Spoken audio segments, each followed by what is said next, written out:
Como ya hemos tenido costumbre aquí en nuestra iglesia, enfrente de sus asientos hay una Biblia. Tómenla por favor en sus manos y la vamos a levantar y vamos a confesar la frase siguiente que quiero que todos repitan junto conmigo. Esta es la palabra de Dios. Yo creo en ella. Hay poder en ella y viviremos por ella.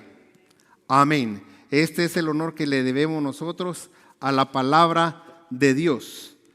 En este día vamos a terminar con nuestra serie titulada de la visión y misión de la iglesia. Y en este día nos ha tocado desarrollar y aprender sobre cómo influir a la comunidad fuera de los muros de la iglesia. Cuando decimos fuera de los muros de la iglesia, quiere decir del edificio. Este edificio que nosotros conocemos como la iglesia es el lugar que Dios nos ha dado para que nosotros vengamos a adorarlo, para que vengamos nosotros a honrarlo y también para que vengamos a aprender de su palabra. Pero en sí es el edificio. La iglesia en sí somos cada uno de nosotros. Entonces, cuando hablamos de cómo influir a la comunidad fuera de los muros de la iglesia, estamos hablando cómo nosotros, la iglesia, vamos a influir a la comunidad allá afuera del edificio que Dios nos ha dado para adorarle. ¿Cómo nosotros podemos hacer y lograr influir a toda esa comunidad que está afuera? Una de las cosas que viene rápido así a mi mente es de que en realidad una de las cosas más importantes que tenemos que hacer es llegar y comenzar a suplir las necesidades de nuestra gente. ¿Qué es lo que nuestra gente allá afuera está necesitando? Todos sabemos que todos necesitan saber acerca del amor de Dios. Todos necesitan saber acerca del perdón de pecados, de la salvación, de la vida eterna y de todo lo que Dios ha preparado para cada uno de nosotros. Pero sabemos que Jesucristo nos ha enseñado a dar ese amor con los demás. ¿Cómo nosotros podemos hacer que esa comunidad entienda el amor de Jesucristo a través del cuerpo místico de Cristo que es la iglesia? Por medio de nuestras acciones, por medio de nuestro comportamiento y por medio de nuestro testimonio. ¿Qué nosotros vamos a enseñar allá afuera que somos nosotros para que la gente diga, esta gente es cristiana, son seguidores de Cristo, aman a la comunidad? El demostrar el amor de Jesucristo es también cubrir necesidades. Los testimonios también glorifican a Dios. Si bien podemos alabar al Señor durante el servicio dentro de aquí, de la iglesia, del edificio, esta no es la única forma que Dios quiere que nosotros le demostremos alabanza, adoración y honra. También quiere que nosotros salgamos del edificio a demostrar ese amor y que le alabemos a Él por medio de nuestras acciones, por medio de nuestro crecer espiritual. Y también quiere que le demos gloria y alabanza fuera de los muros de la iglesia. Muchas iglesias podrán decir cuando invitamos a la gente a venir a la iglesia, a la casa de Dios, oh, es que yo soy de otra religión. Cuando me dicen religión me pongo a pensar yo, ¿será que Dios es religión? Porque déjenme decirle que Dios no es religión, Dios es una relación. Una relación con Dios nos hace hijos e hijas de Dios. Cuando reconocemos nosotros que Jesucristo es nuestro Señor, nuestro Salvador, pasamos a ser hijos e hijas de Dios. Pero si alguno se cree religioso, escuche esto. En el libro de Santiago, capítulo 1, verso 27 dice, delante de Dios, la religión pura y sin mancha consiste en, repito, delante de Dios, la religión pura y sin mancha consiste en, ¿quiere ser religioso? Escuche lo siguiente, ayudar a los huérfanos, a las viudas, a los afligidos y en mantenerse limpio de la maldad de este mundo. ¿Quiere ser religioso? Ayude al necesitado. Ayude a las personas que andan en aflicciones. Manténgase fuera y libre de contaminación de la maldad del mundo, y con eso usted está demostrando que la verdadera religión que agrada a Dios es su acción, lo que usted hace, no el lugar o el edificio donde usted visita. Eso es lo que dice la palabra de Dios. Delante de Dios, la religión pura y sin mancha consiste en ayudar a los huérfanos, a las viudas, en sus aflicciones y en mantenerse limpio de toda maldad y contaminación del mundo. ¿Qué quiere decir eso? Tiene que tener un testimonio personal. Entonces, ¿cómo podemos impactar nosotros a la iglesia fuera de los muros de este edificio, sabiendo ya lo que la Escritura nos dice? Por medio de nuestro testimonio. Testificar. Testificar significa declarar públicamente, dar a conocer, afirmar, validar, dar evidencia de lo que Dios está haciendo en su vida. Los verdaderos testimonios son poderosos y pueden afectarnos personalmente a quienes nos rodean.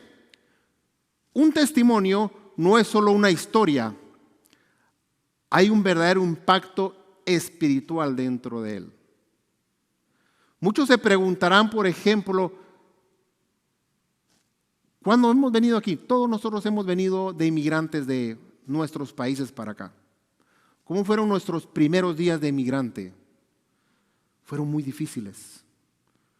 No teníamos vivienda, no teníamos comida, no teníamos vestido, no teníamos calzado. Y sin embargo, a veces no reconocemos la mano de Dios cuando Dios obra por medio de su iglesia, por medio de los creyentes, y que nos vienen y nos proveen lo que necesitamos.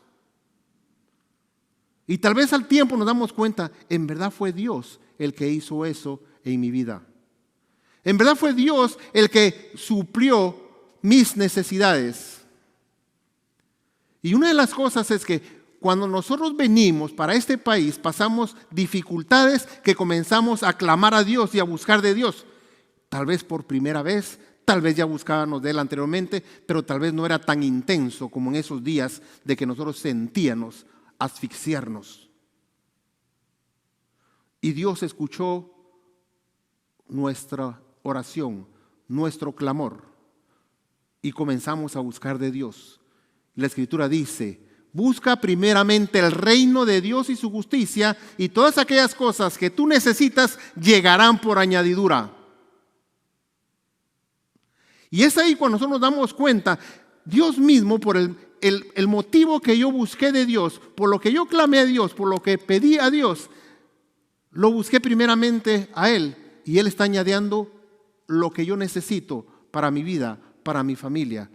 Y es cuando comenzamos nosotros a florecer en la tierra que Dios mismo nos movió. Dios mismo nos meneó a estas tierras que, por ejemplo, nosotros no teníamos ni idea que un día íbamos a venir. Si se recuerdan en la primera lectura que tuvimos en esta mañana, del libro de Jeremías, capítulo 29, verso 4 al 7. Así ha dicho el Señor de los ejércitos y Dios de Israel, a todos los cautivos que permití que fueran llevados de Jerusalén a Babilonia: construyan casas, habítenlas, planten huertos y coman de sus frutos. Cásense, tengan hijos e hijas, den mujeres a sus hijos y maridos a sus hijas, para que tengan hijos e hijas y multiplíquense allá. No se reduzcan en número. Procuren la paz de la ciudad a la que les permití que fueran llevados. Rueguen al Señor por ella, porque si ella tiene paz, también tendrán paz ustedes.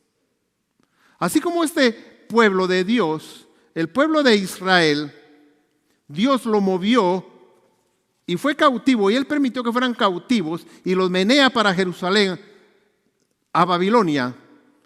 y les da instrucciones. De esa misma manera, también Dios nos ha movido a nosotros de nuestros países y nos ha plantado en este país donde Él también quiere que nosotros nos fructifiquemos.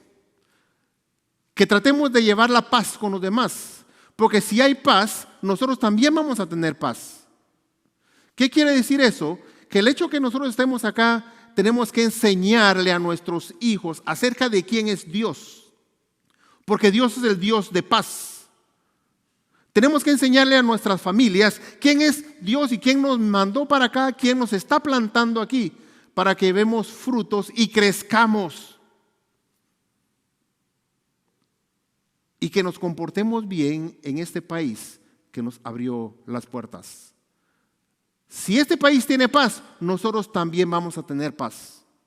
Pero si vamos a creer vandalismo, vamos a recibir de ese mismo fruto. Pero Dios no se equivoca cuando Él dice, bueno, crezcan, multiplíquense, coman de todo lo que hay, pero también procuren tener la paz, para que ustedes mismos tengan paz también.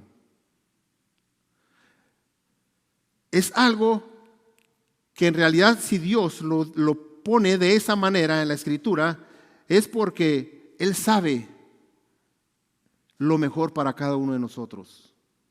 Él sabe cómo nos puede ir bien en todas las cosas si obedecemos su palabra. Y ahí es cuando comenzamos a formar parte de ese testimonio de Dios para nuestras vidas. El hecho que estemos aquí ahorita en la iglesia tal vez no es una casualidad. Tal vez es el lugar donde Dios quiere que formes tu testimonio para escribir tu nueva historia, tu nuevo comienzo, donde puedas pasar los años y decir, en esta iglesia Dios transformó mi vida. En esta iglesia Dios proveó para mi familia cuando más necesitamos. En esta iglesia yo conocí del amor de Dios. Y es un símbolo de que nos va a recordar toda la vida donde Dios amorosamente nos recogió, nos alimentó y nos proveó lo que tenía. ¿Y cómo se llama eso? Testimonio. Los testimonios declaran la gloria de Dios, hablan de su gracia, de su misericordia y muestran a otros que Dios hará lo que dijo que iba a hacer con nosotros. Proporcionamos evidencia a otros sobre lo que Dios está haciendo en nuestra vida. Hay una razón por la cual Dios quiere que nuestro testimonio sea público. Necesitamos proporcionar más que solo un ejemplo de lo que la gracia de Dios ha hecho por cada uno de nosotros. El rey David, en uno de sus salmos, escribe algo que impactó de su testimonio. Y dice en el libro de Salmos, capítulo 91, versos 2 y 3, diré yo a Jehová, esperanza mía, castillo mío, Dios mío, en quien confiaré. Él te librará del lazo del cazador y de la peste destructora. Estas son las palabras de alguien que declara y testifica con el ejemplo lo que Dios puede hacer en nuestras vidas. Él estaba seguro y conocía a este Dios tan poderoso y que él clamaba y le decía, Señor Jehová, esperanza mía, Dios mío, castillo mío, ¿en quién más confiaré? Él sabía que el único que podía brindarle todo lo que él quería era Jehová de los ejércitos, Dios todopoderoso. Y como es Dios poderoso, y Él escribe la historia de nuestra vida, nuestro testimonio tiene que ser poderoso. Los testimonios crean fe para las personas que nos rodean. No podemos dudar que Dios existe y de lo que Él es capaz de hacer cuando escuchamos lo que ha hecho a través de otras personas. Cuando usted cuenta su testimonio a otra persona, lo que Dios ha hecho en su vida, esas palabras impactan la vida de esa otra persona que quiere conocer también del Dios que cambia vidas, del Dios que transforma, del Dios que provee. Y un día van a preguntarle, ¿en dónde conociste ese Dios? Y usted ya tiene un lugar donde está naciendo y escribiendo su testimonio. La iglesia, aquí, en este edificio que Dios nos dio para alabarlo y para adorarlo. aquí está conociendo del amor de Dios. Los testimonios también alientan a otras personas. No podemos sentirnos deprimidos ni rechazados sabiendo que Dios realizó milagrosamente lo que está pasando alrededor de nuestras vidas. También sabemos lo que Dios está haciendo en otras personas. Y si lo está haciendo en otras personas, Él también puede hacerlo en nosotros. Pero necesitamos creerle. Dios mismo sabía que era importante tener algo que causara testimonio. Y en el Antiguo Testamento Dios le dice a Moisés que crea un arca, el arca del pacto, el arca del testimonio. Cuando Israel estaba en el desierto, Dios le habla a Moisés y le da instrucciones para construir el tabernáculo, un lugar donde la presencia de Dios se podía habitar, descendía la presencia de Dios en el tabernáculo. De todos los elementos que había en ese tabernáculo, la presencia de Dios descansaba en el propiciatorio, en la tapa que tapaba el arca del pacto. Estaba cubierta por esa tapa, y esa está relatada en el libro de Éxodos capítulo 25, verso 21, si quiere verlo en unos momentos. En esa arca se almacenaban 3 artículos.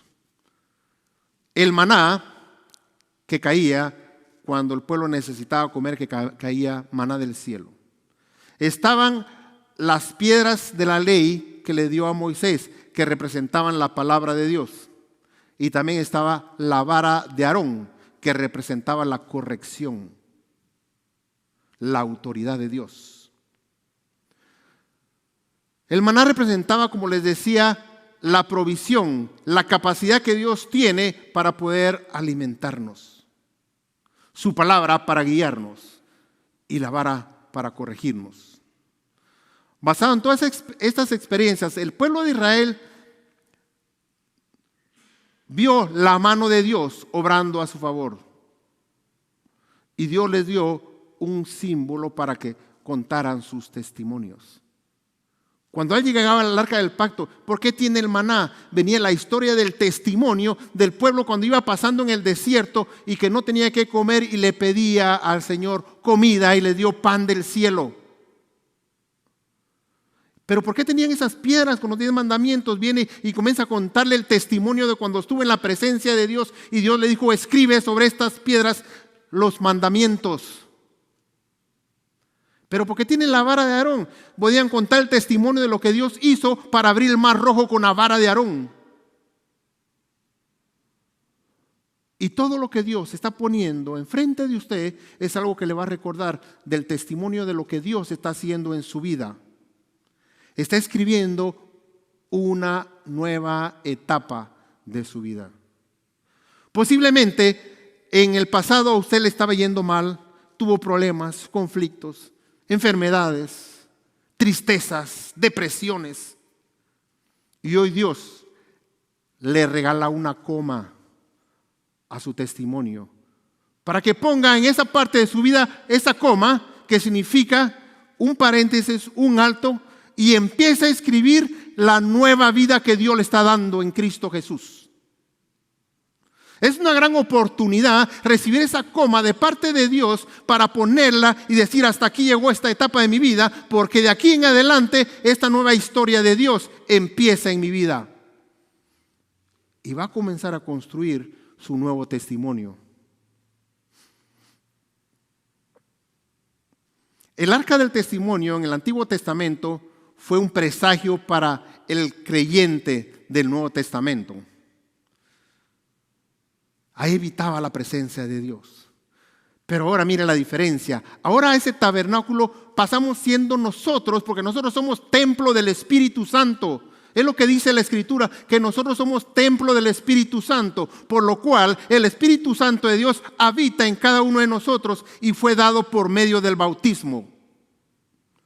Cuando usted fue bautizado, usted recibió el don del Espíritu Santo, fue sellado con el Espíritu Santo. Ahora ese tabernáculo sigue siendo usted mismo. El testimonio de Dios habita en usted. En el libro de Apocalipsis capítulo 12, verso 11 dice: y ellos le han vencido por medio de la sangre del Cordero y de la palabra del testimonio de ellos, y menospreciaron sus vidas hasta la muerte. Está hablando de los hijos de Dios. Y ellos han vencido por medio de la sangre del Cordero y de la palabra del testimonio de ellos. O sea que este grupo de personas, el pueblo de Dios, vencieron al maligno, vencieron todas las cosas de maldad por medio del Cordero, o sea, Jesucristo, que murió en esa cruz del Calvario, que derramó toda su sangre para cubrir todos sus pecados, toda su culpa y escribir una vida nueva, una historia nueva en su vida. Vino y ellos guardaron ese testimonio y lo contaron a todas partes, y la gente creyó en sus palabras y ellos guardaron ese testimonio hasta la muerte. Nosotros estamos invitados por medio del Espíritu Santo a dar ese testimonio de lo que Jesucristo está haciendo en nuestras vidas. Debemos aprovechar cada oportunidad para declarar la gloria de Dios en nuestras vidas a las personas que nos rodean. En el libro de Salmos capítulo 34, verso 1 y 2 dice: bendeciré a Jehová en todo tiempo, su alabanza estará conmigo en mi boca. En Jehová se gloriará mi alma, lo oirán los mansos y se alegrarán. Esto también lo escribe el rey David. Dice: bendeciré a Jehová en todo tiempo, su alabanza estará conmigo en mi boca. Él se mantenía cantándole, alabando a Dios, y él adoraba a Dios en todo tiempo. Y dice que Dios se gloriaba al oír a David. Y él dice: y los mansos me van a oír y se van a alegrar. Cuando usted adora a Dios y alaba a Dios, aquellos que no lo conocen se van a alegrar. No porque usted esté cantando, sino porque está adorando al Dios Todopoderoso. Así que no podemos permanecer en silencio. No podemos guardar silencio sobre lo que Dios ha hecho y está haciendo a favor nuestro. Necesitamos tener una actitud de fe que exprese lo que nosotros sentimos por Dios, por lo que Él ha hecho por nosotros. Y eso es la iglesia, tener ese mismo sentir. En el libro de 2 Corintios capítulo 4 verso 13: pero teniendo el mismo espíritu de fe, conforme a lo que está escrito, creí, por lo cual hablé. Nosotros también creemos, por lo cual también hablamos. Entonces ahí hay tres palabras claves. Pero teniendo el mismo espíritu de fe, conforme a lo que está escrito, dice: yo creí. Por lo cual hablé. Como creyó, habló, dice. Nosotros también creemos, por lo cual también nosotros hablamos. Un día yo creí en las palabras de Dios. Un día yo creí en lo que Él podía hacer en mi vida y transformó mi vida. Y ahora puedo hablarlo, porque también al hablarlo muchos pueden creer acerca del poder de Dios. La fe nos ayuda a construir nuestro caminar con Dios, así que necesitamos valorizarla. Si compartimos lo que Dios ha hecho, otros escucharán y se alegrarán. Nuestros buenos testimonios no son los únicos que ayudan a otros. También las malas experiencias que pasamos, en las que nos hemos equivocado y que Dios nos ha sacado de ahí. Porque no todo ha sido felicidad en nuestra vida. También ha habido errores que cometimos. Tal vez han habido errores que nos han hecho tocar fondo, pero de esos malos recuerdos, malas experiencias, podemos testificar de dónde nos sacó Dios, de dónde nos dio la mano y hasta dónde nos ha levantado hasta el día de hoy. ¿Con quién compartiremos esos testimonios? Con nuestros hijos, con nuestra familia, con nuestros seres queridos. Y animar a cualquiera que tal vez haya caído y que ya no lo miremos en la iglesia. Poder restituirlo, poder animarlo. Dice en 1 Tesalonicenses capítulo 5 verso 11: por lo cual animaos unos a otros y edificámonos unos a otros, así como lo hacéis. Quiere decir que tenemos que edificar a los demás. Tenemos que ayudar a los demás, animarse unos a otros, edificarnos, como hasta el día de hoy lo seguimos haciendo. También debemos ser nuestro testimonio para edificar a los demás. Y eso quiere decir de nuestra boca. En Efesios capítulo 4, verso 19 dice, ninguna palabra corrompida salga de vuestra boca, sino la que sea buena para la necesaria edificación a fin de dar gracia a los oyentes. Así que también necesitamos testificar con nuestras palabras, nuestras acciones, nuestra manera de comportarnos. Incluso poder enseñarles a esta nueva generación de niños que están creciendo acerca del amor de Dios. Mucha gente en todos estos tiempos de la pandemia se olvidaron de hablarle a sus hijos de lo que Dios hace en sus vidas. Y estas pobres criaturas fueron creciendo, y no solo por la pandemia, sino que años atrás posiblemente, y se han olvidado del Dios que les dio la vida. Se han olvidado del Dios que transforma, del Dios que puede ayudarles en momentos de necesidad. Y es por eso que en las iglesias miramos gente adulta y no jóvenes. Cada vez miramos menos niños porque no quieren enseñarle a sus niños, no quieren testificar sobre los niños. Y lo importante de todo esto es de que, por ejemplo, en nuestros tiempos, yo recuerdo que mi abuela todo el tiempo nos vivía hablando de Dios. Mi abuela siempre nos decía, ya es domingo, tienen que ir a la iglesia. Mi abuela siempre estuvo ahí. Tal vez en sus familiares posiblemente fue lo mismo. Pero por la fe de mi abuela, Dios me alcanzó también a mí. Y eso no ha pasado solo conmigo, ha pasado en la historia. En el libro de 2 de Timoteo, capítulo 1, verso 5, dice, trayendo la memoria la fe no fingida que hay en ti, la cual habitó primero en tu abuela Loida y en tu madre Eunice. Y estoy seguro que ahora también habita en ti. Eso le dijo Pablo a Timoteo. Timoteo era discípulo de Pablo. Y le dijo, ahora me recuerdo de aquella fe que no fingía que existía en tu abuela, también en tu mamá. Y que ahora yo sé que también existe en ti. Eso ha pasado con nuestra historia de nuestra familia. Esa fe no fingida de nuestra madre, de nuestra abuela, y que nos ha podido llevar a dar un buen testimonio. Así que tenemos que testificar con los demás, hasta incluso los incrédulos, sabiendo que los incrédulos posiblemente no van a creer con tus palabras, pero pueden creer con tus hechos, con tu manera de ser, con tu manera de comportarte, con la manera de hacer las cosas. Tan simple y sencillo, como que si vas caminando y al que va enfrente se le cae su celular, el levantarlo y devolverlo, no levantarlo y echárselo a la bolsa. Si tú lo levantas y se lo devuelves, va a haber algo diferente en ti. Va a ver que estás testificando de Dios sin palabras.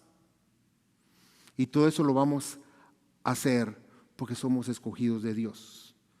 Y ese se llama algo que nosotros hacemos a favor de Dios y es poder de Dios. Solo el Espíritu Santo de Dios nos impulsa a hacer esas buenas obras. Dice en el libro de los Hechos, capítulo 1 y verso 8. Pero recibiréis poder cuando haya venido sobre vosotros el Espíritu Santo y me seréis testigos en Jerusalén, en Judea, en Samaria y hasta los últimos confines de la tierra. Así que, ¿cómo podemos ser nosotros comunidad e influir a la comunidad fuera de los muros de la iglesia? Con nuestro testimonio y con nuevas acciones. Con nuestras acciones. Y vamos a cerrar con un video que tengo ahí preparado sobre esas acciones que contagian a otras personas y algún día podemos contagiar a un mundo entero. Y con eso vamos a cerrar. ¿Puedes poner el video, Cristian?